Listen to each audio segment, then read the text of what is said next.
Hey, I'm Aaron. I live in this camper van with my dog.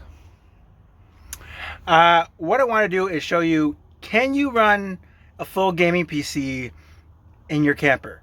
I'm on solar. I've got solar batteries. I've also got this little dude hooked up. That's my little backup battery bank. But this is a solid, decent gaming PC. Can you run it? Obviously, there's limitations with Wi-Fi and power, but is it possible to have a full-on gaming PC running in your rig? All right, so here we have it. This is our gaming PC tucked away under my little shelf for my dog.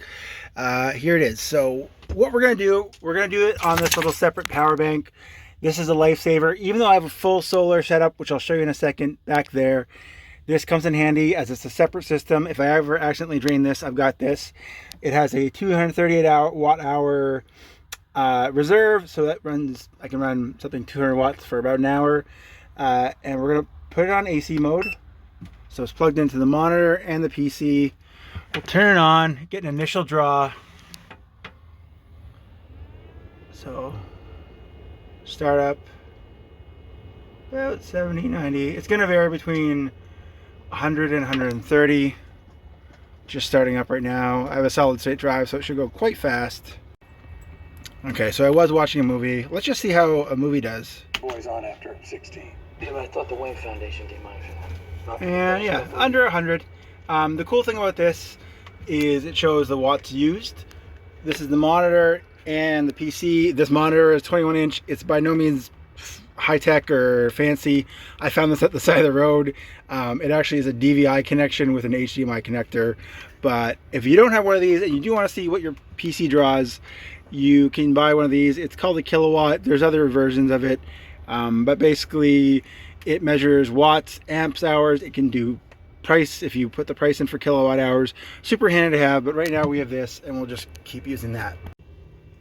So here's my specs real quick, just so no one thinks I'm messing around.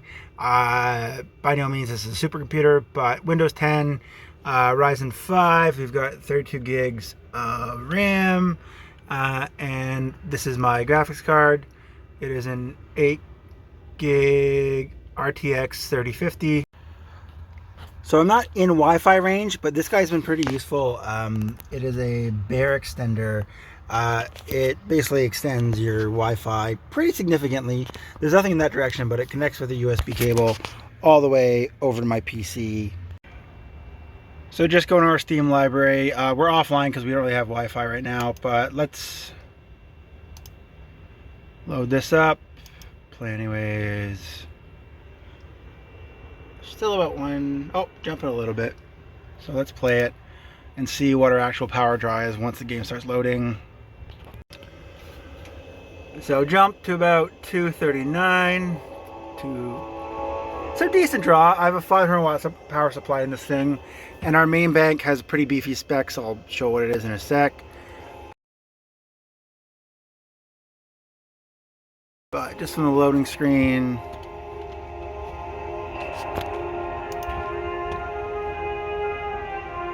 we might fast forward this.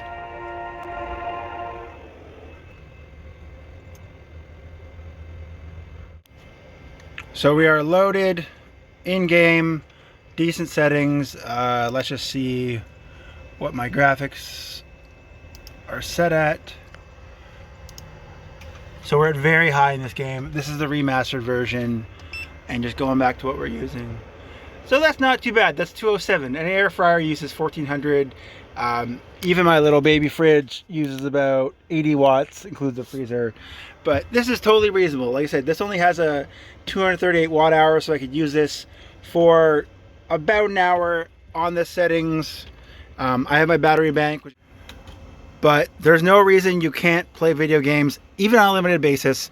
We're not playing LAN matches. We're not playing, Call of Duty with our friends online. This is mostly offline games, but for the most part, I think it's pretty cool that I can play this in this with Mr. Man and have a good time.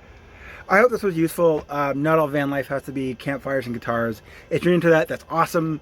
But for me, I like that I can have best of both worlds, or at least an aspect of my old life with my new life, and do some of the stuff I really enjoy doing even if it's on a limited basis. But if this was helpful, I hope you check out my other videos and have a great day.